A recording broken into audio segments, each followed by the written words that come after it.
The bank's fraud department wasn't calling about a stranger stealing my money. They were calling about my wife of 14 years. I still remember staring at my phone during lunch break, the construction site noise fading into the background as the bank representative's words sank in. My sandwich sat half-eaten on my lap, forgotten as soon as I heard the words, unusual account activity. My name is James, I'm 42, and until that phone call, I thought I had a pretty good handle on my life. I've been a construction project manager for 15 years now, working my way up from swinging hammers to overseeing entire building projects. My co-workers know me as the reliable guy who brings homemade lunches, never misses a deadline, and keeps a photo of his wife in his truck's sun visor. That photo shows Sarah smiling on the front porch of the house I built for us. Well, not entirely by myself, but I spent 3 years of weekends and evenings putting in floors, hanging drywall, and painting walls while she picked out fixtures and planned the garden. At least, that's what I thought we were doing together. Mr. Mitchell, we've noticed several large withdrawals from your savings account over the past 6 weeks, the bank representative said, her voice calm and professional. Each transaction is just under $10,000. Our system flagged this as potential fraud. I remember looking across the construction site at the foundation we were pouring that day. Foundations matter. They're what everything else stands on. In that moment, I felt the foundation of my marriage cracking beneath my feet. These transactions always occur on Thursdays, she continued. That's when you work late shifts, right? How did she know my schedule? I hadn't told her that. We spoke with your wife last month when she came in for the first withdrawal, she explained. She mentioned you work late on Thursdays, which is why she handles the banking then. Sarah knew Thursdays were my 12-hour days, the days I'd come home tired, shoes caked with dried concrete, too exhausted to do more than shower and fall into bed. The perfect day to do something you don't want your husband to notice. The total amount withdrawn so far is $57,000. The representative said, That number hit me like a falling beam. $57,000, more than half of what we'd saved over 12 years of marriage. Money meant for our retirement, for the vacation home we'd talked about building on that piece of land by the lake. I thanked the representative, promised to visit the bank, and hung up. Around me, the job site continued as normal. Men shouting over machinery, the beeping of trucks backing up, the rhythmic thud of nail guns, but nothing felt normal anymore. I never thought checking my phone during lunch break would change everything I knew about my marriage. But as I stared at my banking app, seeing those withdrawals lined up like accusations, I realized I didn't know my wife at all. And I had no idea what I was going to walk into when I got home early that night. Sarah and I weren't some fairy tale romance, but we were real. We met in the community college cafeteria during my second year. I was studying construction management. She was taking business classes. I noticed her because she was the only person who looked as tired as I felt, hunched over textbooks with a large coffee at 7:30 in the morning. When the cafeteria got crowded and all the tables filled up, I asked if I could share hers. She nodded. Without looking up, that was our first conversation. No words, just a nod. It took 3 more shared breakfasts before we actually spoke. She was working nights at a 24-hour diner to pay for classes. I was doing construction work on weekends and evenings. We were both exhausted, both determined, both from families where college wasn't the norm.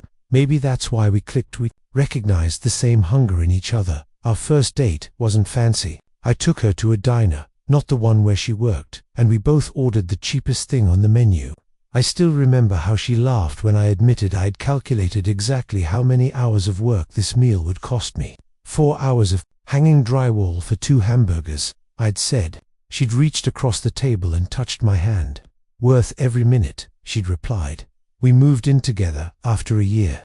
A tiny 1-bedroom apartment with a leaky faucet and neighbors who fought. At 2 a.m. the rent was $650 a month, and sometimes we struggled to make it. I'd pick up extra shifts. She'd take on catering gigs. One month, when we were short, we sold our TV. We didn't replace it for almost a year. We're investing in our future, Sarah would say, whenever we passed up going out with friends or buying new clothes. She had a 5-year plan, a 10-year plan. She tracked our savings in a blue notebook, writing down every dollar. I loved that about her, how she could see beyond our cramped apartment to something better. We got married at the courthouse. When I was 28 and she was 26, no fancy wedding, we put that money toward a down payment fund instead. Her parents were disappointed. Mine weren't surprised. Neither of us had grown up with much. My dad worked at a factory until it closed, then bounced between jobs until his back gave out. Mom cleaned houses. Sarah's parents ran a struggling hardware store that eventually got swallowed by the big box stores. We knew no one was going to hand us anything. After I finished my degree, I started at Pearson Construction as a site assistant. The hours were long, the work was hard, but every year brought a small raise and a little more responsibility. Sarah got hired by a local marketing firm. She was good at it, organized, detail-oriented, ambitious. For the first 5 years of our marriage, we barely saw each other. I'd leave before dawn. She'd get home after dark. Weekends were for catching up on sleep and chores. But those blue notebooks kept filling up with numbers, and the numbers kept growing. $5,000 saved, then $15,000, then $30,000. We opened a high-yield savings account and watched it grow, slowly but steadily. We started looking at houses in our 7th year of marriage. The construction site where I was working had a small development of starter homes. The developer offered employees a discount if they wanted to buy. It wasn't much, a 3-bedroom ranch on a 1/4 acre, but it had good bones. I showed it to Sarah on my phone during lunch one day. "What if we could get it cheaper?" she asked. "What if you did some of the work yourself?" That's how we ended up with a partially finished house for 80% of the market price. The deal was I'd finish the interior. For 3 years, I spent every free moment installing flooring, hanging drywall, painting walls, and building cabinets. Sarah would bring me dinner, help hold things in place, and pick out fixtures. The smell of sawdust followed me everywhere. Some nights I'd fall asleep with spackles still under my fingernails. Too tired to shower. By our 10th anniversary, we had a finished home and $85,000 in savings. Sarah had left the marketing firm by then, saying she wanted to start her own interior design business. It made sense. She'd gotten really into designing our home, had even taken some classes. I supported her dream, even though it meant our income dropped. Her business never quite took off the way she hoped, but she'd get clients here and there, enough to contribute something, though not as much as before.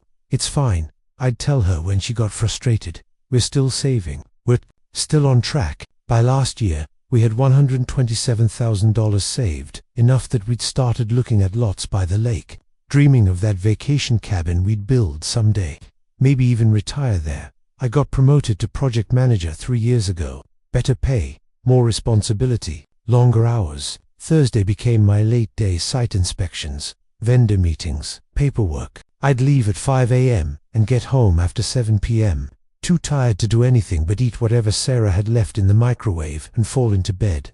She'd usually be on her computer, working on design boards or browsing social media. Sometimes she'd be out, with friends, a new group she'd met through a design workshop. Looking back, I can see the changes started about a year ago. Small things at first. Sarah started dressing differently, more expensive clothes, a new hairstyle that must have cost a few $100s. She changed her perfume from the one I'd been buying her for birthdays to something stronger, more complex. Her phone gained a password. She started getting texts that made her smile in a way I hadn't seen in years. I didn't think much of it. We were comfortable, maybe too comfortable. After 14 years together, you stop noticing things. You stop asking questions. You assume the foundation is solid because it always has been. The last time we checked our savings account together was 6 months ago. $127,346.82. I remember the exact number because Sarah had joked about the 82 cents. "What will we do with such riches?" She'd laughed. I'd kissed her and said, "Maybe splurge on name-brand cereal." If I'd been paying attention, I might have noticed how she didn't meet my eyes when she laughed. I might have wondered why she suddenly stopped bringing up our future cabin plans. I might have asked why she needed to run errands every Thursday when she knew I wouldn't be home until late. But I was focused on a big commercial project, working 60-hour weeks, coming home with concrete dust in my hair, and pricing estimates swimming in my head. I trusted the foundation we'd built together. I never thought to check for cracks. The bank representative's name was Melissa. She had a calm voice that somehow made the situation both better and worse. "Mr. Mitchell, Normally we don't flag transactions under $10,000 since they don't trigger federal reporting requirements. But the pattern caught our attention. 6 withdrawals of $9,500 each, all on Thursdays, all in cash. At first, I thought it might be a scam call. There are plenty of those going around the construction sites, guys getting calls about their bank accounts, their taxes, their warranties on vehicles they don't even own.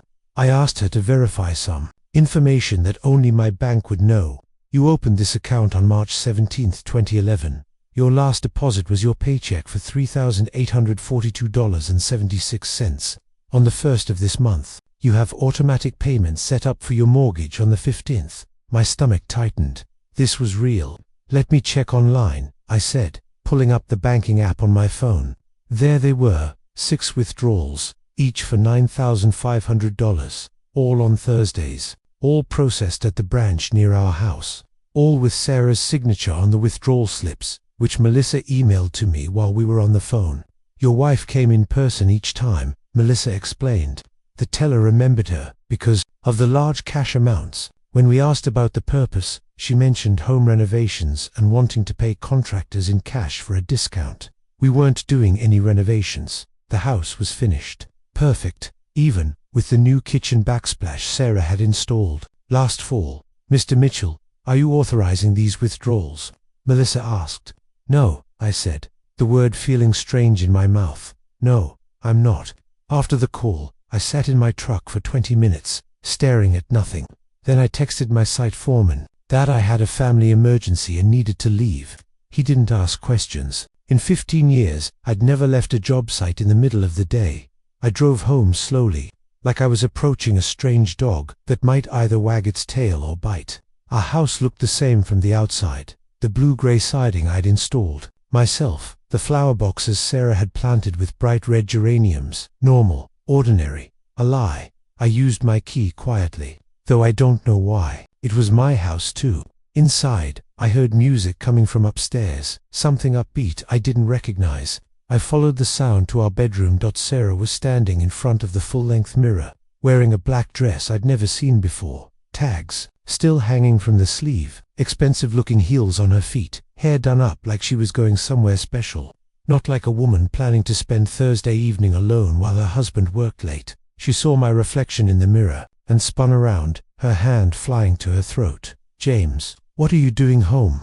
Her voice was high, startled. The bank called me today, I said, my voice sounding strangely calm to my own ears. Her face changed, surprise, fear, then something like resignation passing across it in seconds. What did they want? She asked, turning back to the mirror and adjusting her earring like this was a normal conversation. They wanted to know if I knew about the $57,000 you've taken out of our savings account. Her hands froze. In the mirror, I could see her eyes close briefly. It's not what you think, she said, a line so cliché I almost laughed. What is it then? I've been investing it. For us. For our future. She turned to face me, her chin lifting slightly. You wouldn't understand the opportunity. You've always been so ... conservative with money. Conservative, the word, felt like an insult. We agreed on our financial plans together. Years ago, plans change. James, people change. Show me, I said. Show me these investments. She hesitated, then reached for her phone. I can't just show you right now. The accounts are. It's complicated. Where were you going tonight? I asked, nodding toward the dress. Client meeting on Thursday night. Dressed like that. High-end clients expect a certain look, she said defensively. I pulled out my own phone and showed her the banking app. 6 withdrawals, all on Thursdays when I work late, all just under the reporting limit. That's not coincidence, Sarah. Her face hardened then, the pretense falling away. Fine. I deserve nice things sometimes. I'm tired of counting every penny, of waiting for someday. Our money, our savings, our future. My voice was getting louder with each word. You took it without asking. You never would have agreed. She snapped back. To what? What exactly did you spend $57,000 on? She didn't answer. Instead, she grabbed her purse from the bed, a new purse. I realized, one I'd never seen before. As she moved, her phone lit up on the dresser with an incoming message, a name I didn't recognize. Chad. The message preview was brief but clear. Can't wait to see you tonight. Did you get the money? Sarah lunged for the phone, but I was closer. I picked it up, and because she'd just been using it, it was unlocked. The full message was worse than the preview. Can't wait to see you tonight. Did you get the money? The realtor needs the deposit tomorrow if we want that condo. I looked up from the phone to my wife's face. Who's Chad? Her silence was all the answer I needed. I slept in the spare bedroom that night, if you can call it sleep. Mostly I stared at the ceiling fan, counting its rotations like sheep that refused to bring rest. The guest bedsheet smelled musty from disuse. Sarah had knocked on the door around midnight, asking if we could talk. I didn't answer. There was nothing to say that wouldn't come out as a shout. Morning came with harsh sunlight and the automatic coffee maker gurgling downstairs, a normal sound in a house that wasn't normal anymore. I showered, dressed, and went downstairs to find Sarah sitting at the kitchen island, eyes red-rimmed, still wearing yesterday's clothes. James, please, let me explain. Explain what? That you've been stealing our savings. That you're having an affair. That you were planning to leave. My voice was flat, emotionless. The anger from last night had hardened into something colder, more focused. It's not that simple. She pushed her hair back from her face, a nervous gesture I'd once found endearing. Our marriage hasn't been right for a long time. You're always working. We barely talk anymore. So you steal our money. That's your solution. I was going to pay it back. Chad has an investment opportunity. I cut her off with a raised hand. Stop. Just stop. The night before, after discovering the texts, I'd found more. 8 of messages between them. Photos, plans. Chad was some guy from her college days who'd reconnected with her through social media, a real estate agent with big ideas and expensive tastes. They'd been seeing each other since January. The money was for a down payment on a condo where they planned to live together. My money, our money, funding their new life. I wasn't going to yell. I wasn't going to beg. I was going to get my money back. That thought had crystallized somewhere around 3 a.m., and with it came a strange calm. I called work and told them I needed a personal day. First time in 5 years I'd done that. I'm going to the bank, I told Sarah, grabbing my keys. Don't leave. Don't touch anything else. James, wait. I closed the door on her words. The same branch where Sarah had withdrawn our savings was only 10 minutes away. I asked for the manager, a grey-haired woman named Patricia, who remembered me from when we'd opened our accounts. I need to freeze our joint savings account, I explained. My wife has been making unauthorized withdrawals. Patricia's expression was professional but sympathetic. She'd probably seen this before. I can help you with that, Mr. Mitchell. We'll need to document the situation. For the next hour, I went through bank statements, signed affidavits, and explained the situation in clinical detail. Patricia confirmed what the fraud department had told my $57,000, gone in 6 withdrawals. But the good news, if you could call it that, was that $70,346.82 remained. I moved it immediately to a new account in only my name. You should know, Patricia said gently, that legally, your wife had every right to withdraw from a joint account. What we are doing now is preventing future withdrawals. But recovering the money that's already gone would be a civil matter between spouses. I nodded. I understand. I just need to protect what's left. Before leaving, I asked for copies of all the withdrawal slips with Sarah's signature, bank camera footage showing her making the withdrawals, and statements showing the transaction history. Patricia provided everything except the footage, which, she said, would require a subpoena. Are you planning to press charges, Mr. Mitchell? She asked. I don't know yet, I answered honestly. I'm just gathering information. My next stop was to see Michael. We'd been friends since high school, and he'd become a divorce attorney, something I'd teased him about over beers, profiting from misery. I'd called it now. I was grateful for his expertise. Michael's office was downtown, in a converted Victorian house. He saw me immediately, closing his door and offering me coffee from his private machine. Tell me everything, he said. Legal pad ready. I did, starting with the bank call and ending with this morning's conversation. Michael took notes, his expression darkening. First things first, he said when I finished. This is financial infidelity, and it's serious. In a divorce proceeding, it could work in your favor, especially with the documentation you've collected. I haven't decided about divorce yet, I said, though even as the words left my mouth, I knew they weren't true. Either way, you need protection, Michael continued, Here's what we're going to do. For the next hour, Michael outlined a plan. Document everything, secure all financial accounts, change passwords, collect evidence of the affair and the financial misconduct, and prepare for worst-case scenarios. Don't move out of the house, he advised. That can be seen as abandonment. Don't make threats. Don't destroy her things, no matter how angry you get. Everything you do from this point forward could end up being scrutinized in court. I nodded, taking notes on my phone. What about the money she took? I asked. We'll include that in any divorce filing as dissipation of marital assets. She'll likely be required to account for it and potentially repay her portion. If you want to pursue criminal charges for fraud, that's another avenue, but it complicates things. I left Michael's office with a to-do list and a recommendation for a forensic accountant. My next stop was my sister Emma's house across town. If anyone would give me straight talk and a place to stay if needed, it would be Emma. She opened the door, took one look at my face, and pulled me inside. What happened? I told her everything while she made sandwiches neither of us would eat. Unlike Michael's professional calm, Emma's reaction was pure protective fury. That thieving, cheating, she cut herself off. Sorry, not helpful. Actually, it kind of is, I admitted. Everyone else is being so, procedural about this. Emma squeezed my hand. Stay here tonight. Take the guest room. Give yourself space. To think I nodded gratefully. I need to go back and get some things first. Want me to come with you? She offered. No, this is something I need to do myself. As I drove back to my house, the house I'd built with my own hands, I felt a strange sense of clarity. The initial shock was wearing off, replaced by a methodical determination. Sarah had made her choices over months, in calculated steps. My response wouldn't be a knee-jerk reaction, but a careful strategy. I thought about the foundation I'd poured for our house, how I'd checked and rechecked the levels to make sure everything was straight and true.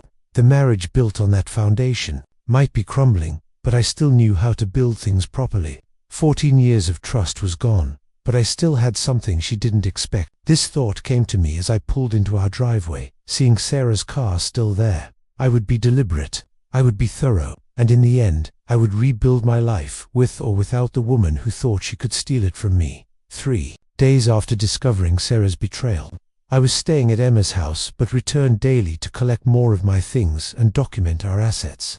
Sarah alternated between tearful apologies and cold defensiveness. She claimed Chad was just a friend who'd become more, that the money was for investments they were making together, that she'd planned to surprise me with the returns. Each explanation was thinner than the last. I was in our home office scanning financial documents when I heard Sarah's phone ring. Her voice drifted up from downstairs, urgent and hushed. He knows everything. No, I don't think he's called the police. The accounts are frozen. I don't know what to do. I continued scanning papers, pretending not to hear. That evening, Sarah approached me in the kitchen. James, this has gone far enough. I've made a mistake, but you're overreacting. We need to unfreeze the accounts. I have bills to pay. I looked up from the inventory I was making of our household items. Your bills or our bills? Because our mortgage payment went through fine from my new account. Her face flushed. That's not fair. You can't just cut me off completely, like you were planning to do to me, I asked calmly, sliding a bank statement across the counter. The text messages make it pretty clear. Sarah, you and Chad were planning your exit strategy. 6 more withdrawals, and our account would have been empty. It wasn't like that, she insisted, though her eyes couldn't meet mine. I've already spoken to a lawyer, I said, and a forensic accountant. They're very interested in where exactly that $57,000 went. The color drained from her face. You're having me investigated. I'm protecting what's left of our finances. There's a difference. She stormed out, phone already in hand. I heard her car start minutes later. The next morning, I was boxing up books when an unfamiliar BMW pulled into our driveway. A man I'd never seen before stepped out, tall, tanned, wearing a blazer that probably cost more than my best suit. Chad, I presumed. Sarah's car pulled in behind his. I continued packing as they entered the house. Sarah led him to the kitchen where I was working. James, this is Chad Reynolds. He wants to talk to you about resolving this situation amicably. I set down the book I was holding. There's nothing to resolve. You stole $57,000 from our joint savings. You were planning to leave, The only question is whether I file civil charges, criminal charges, or both." Chad stepped forward, hand extended, as if we were meeting at a business lunch. "Look, James, I understand you're upset, but let's be realistic here. Sarah and I care about each other. These things happen in marriages. Why don't we discuss a fair division of assets so everyone can move forward?" I ignored his outstretched hand. A fair division would start with returning the money that was taken without my knowledge or consent. Chad's professional smile tightened. "That money has already been allocated toward investments. Very promising investments, I might add. Sarah was actually trying to help your financial situation by emptying our accounts on the day you had a condo deposit due," I asked. His eyes flickered to Sarah, who looked away. I reached for my phone. "Let me play you something interesting," I said, pulling up a recording app. Sarah's voice filled the kitchen. "I know it's a lot of money, but he'll never notice if we take it slowly. He only checks the account every few months." Then Chad's voice. "Once we have the condo secured, you can file for divorce. With your share of the house equity plus what we've already moved, we'll be set up nicely." I stopped the recording. "That's from 2 weeks ago. Sarah didn't know I installed security cameras after our house was broken into last year. They have excellent audio." Chad's friendly demeanor vanished. "You recorded us illegally. That won't hold up in court in my own home. With visible cameras, my lawyer disagrees." I wasn't entirely sure if Michael would agree, but Chad didn't need to know that. "You're bluffing," Chad said, but uncertainty had crept into his voice. "Am I? I've already filed a police report about the unauthorized withdrawals. I've documented everything: the text messages, the withdrawals, your plans for the condo." The detective seemed particularly interested in the pattern of withdrawals just under $10,000. "Apparently, that looks a lot like structuring to avoid federal reporting requirements." Sarah gasped. "You went to the police?" "Yesterday," I confirmed. "Detective Rivera was very thorough. She probably want to speak with both of you soon." Chad's face had gone from confident to calculating. He turned to Sarah. "You told me he agreed to those withdrawals. You said it was your money too." "It was. It is," Sarah protested. "Not when it's taken fraudulently." I said. "Not when there's documented intent to hide the transactions." Chad backed toward the door. "I need to make some calls. Sarah, we should talk later." "Chad, wait." Sarah called after him, but he was already heading for his car. After he left, Sarah turned on me. "How dare you threaten us? That money was half mine. Then you should have taken half." "Not all," I replied. "And you should have been honest about why." "What do you want from me?" she demanded. "The truth would be nice. And the money returned. I can't just give it back. Some of it's gone the condo deposit. Some trips we took." I nodded, having expected as much. "Then we'll let the courts decide. The forensic accountant is already tracking where it went." That afternoon, my phone rang. It was the bank. "Mr. Mitchell, this is Patricia. I wanted to let you know that we've completed our fraud investigation. We've identified several accounts opened in both your names, but with signature cards that appear to have your signature forged." My stomach dropped. "How many accounts?" "3. 2 checking accounts and a safe deposit box, and the balances. The accounts together hold approximately $22,000. We've frozen them pending resolution of the fraud claim." After hanging up, I forwarded the information to Michael and Detective Rivera. Then I sat down heavily on our couch, the couch we'd picked out together 5 years ago. The pieces were falling into place, but not in a way that brought any satisfaction, only clarity about how thoroughly I'd been deceived. My phone pinged with a text from Michael. "Chad Reynolds just called my office. He wants to make a deal." The following days felt like a blur of meetings, legal jargon, and constant tension. Sarah and I were living in the same house, but as if we were in 2 separate worlds. I spent my days gathering evidence and preparing for what felt like an inevitable confrontation in court, while she flitted between anger and desperation, trying to salvage what little she could. Michael called me in for a meeting after Chad reached out. "He wants to make a deal," he said, leaning back in his chair with his arms crossed. "He's offering to return the money and settle things without dragging it through the courts." "Did he say how he plans to do that?" I asked, my skepticism bubbling to the surface. "He mentioned a payment plan," Michael replied. "He seems to think that if he returns the money, it'll all go away." I shook my head. "It doesn't work that way. He took our money under false pretenses. I don't want to just settle for a promise. I want the full amount, and for him to admit he did something wrong. Michael nodded, understanding my frustration. That's reasonable. But consider this. If you accept the deal, you might avoid a lengthy court battle. You could have the money back within weeks, instead of months. I leaned back, running my hands through my hair. I could still feel the weight of betrayal pressing down on me, and the idea of letting Chad off the hook felt like a betrayal of my own. I'll think about it, I finally said. After the meeting, I drove home, trying to weigh my options. I parked in the driveway, looking up at the house that had once been my sanctuary. It was still the place I'd poured my heart and soul into, but now it felt tainted. I stepped inside, and Sarah was waiting for me in the living room, her arms crossed tightly. I know you've been meeting with Michael, she said, her voice cold. What are you planning? I'm not planning anything without you, Sarah, I said, keeping my tone even. Chad wants to make a deal, but I'm not sure it's worth it. Why can't you just let it go? She shot back, her frustration bubbling over. You're making this worse than it needs to be. We could still fix things. I laughed, though there was no humor in it. You stole from me. You were planning to leave. This isn't something we can just gloss over. The argument escalated, emotions spilling over until we were shouting at each other in an empty room. It was the first time in weeks I felt alive, even if it was from anger. But beneath the shouting, I still felt the pang of lost the marriage I thought we had. The trust we'd built over the years, all gone. When the dust settled, I took a deep breath and said, I think it's time we get some clarity on what happens next. I can't keep living like this. That night, I decided to meet Chad. The two of us, I arranged it through Michael, asking him to set up a neutral location. I wanted to confront him directly, to see if he was really willing to take responsibility for the chaos he'd caused. We met at a small coffee shop halfway between our homes. Chad arrived first, looking confident, though there was a flicker of concern in his eyes as I walked in.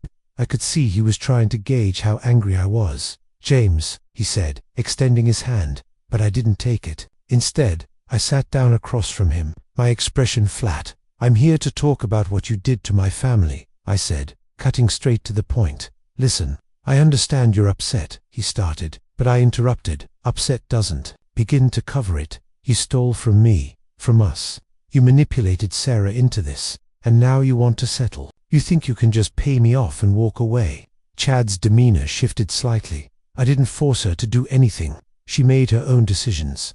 Decisions based on your influence, I shot back. You took advantage of her when she was vulnerable, and now you want me to just forget it? He leaned back, crossing his arms. Look, I'm willing to return the money. I've already spoken to my lawyer. We can set up a payment plan, and I'll make sure it's all paid back. I just want to move on. Move on, I echoed, incredulous. You think you can just brush this under the rug? You don't get to dictate how this ends. Chad sighed, running a hand through his hair.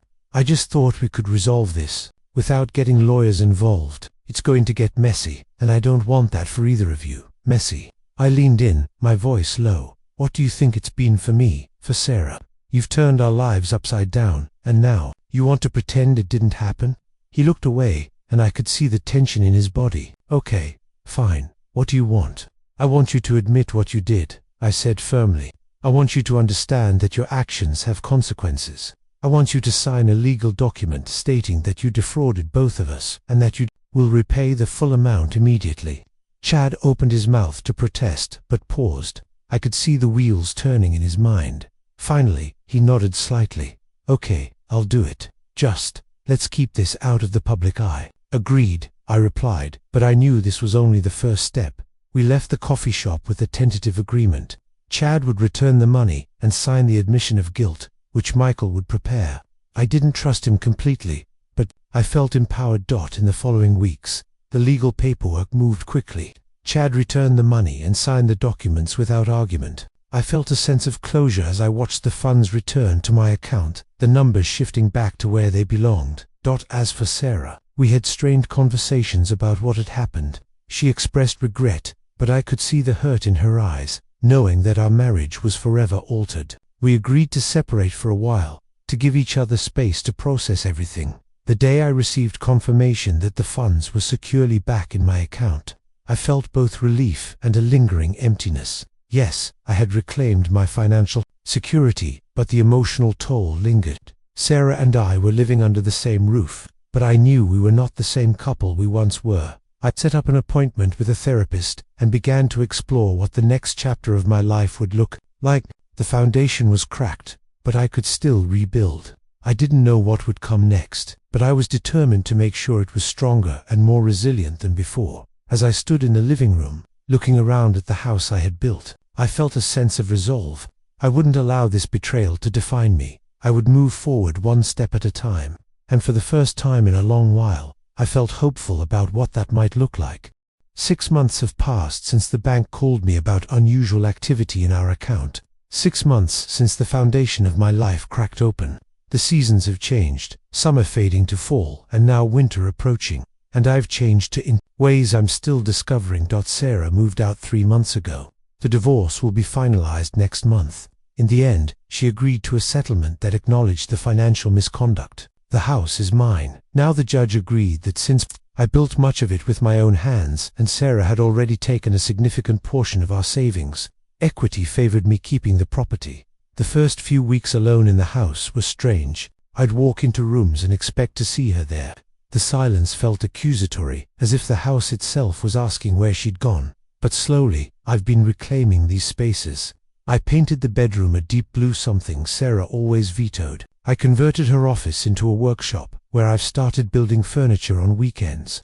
Small tables at first, then a bookshelf. Now I'm working on a dining table made from reclaimed oak. Sometimes losing what you thought you had reveals what you actually need. My therapist said this during one of our sessions, and it stuck with me. What I needed wasn't the marriage I thought I had. It was honesty, respect, partnership. Real things, not the illusion we'd been living. I've reconnected with friends I'd lost touch with during my marriage. Mike and I play basketball on Thursdays. Now at the same day Sarah used to make her withdrawals. There's something healing about sweating on a court instead of working overtime, about choosing myself instead of chasing a future that was being undermined without my knowledge. Emma checks on me regularly, bringing her kids over for dinner once a week. You're different, she told me recently, lighter somehow.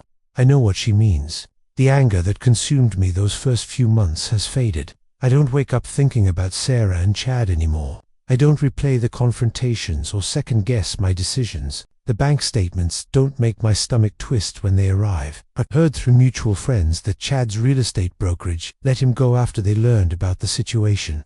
Apparently, ethical violations don't look good when you're selling million-dollar properties. Sarah moved to Cincinnati, where her sister lives. She emails occasionally stilted formal messages about final paperwork or forgotten items. I answer when necessary, briefly and without emotion. Last weekend, I used some of the recovered money to book a fishing trip to Montana next summer, something I've wanted to do for years but always put off for someday. Life is too short for endless somedays. The house feels different now. Still mine, but no longer a monument to betrayal. Just a structure of wood and concrete and memories, some good and some painful, but none with the power to define my future. This morning, I had coffee on the back deck, watching the sunrise through bare trees. A family of deer wandered through the yard, pausing to look at me before continuing on their way. I felt a moment of perfect contentment, not happiness, exactly, but peace, the kind that comes from weathering a storm and finding yourself still standing. The bank called about unusual activity, but what they really did was call me back to myself, to the man who builds things properly, who values honesty and hard work, who can start over when necessary. That foundation, it turns out, was never broken.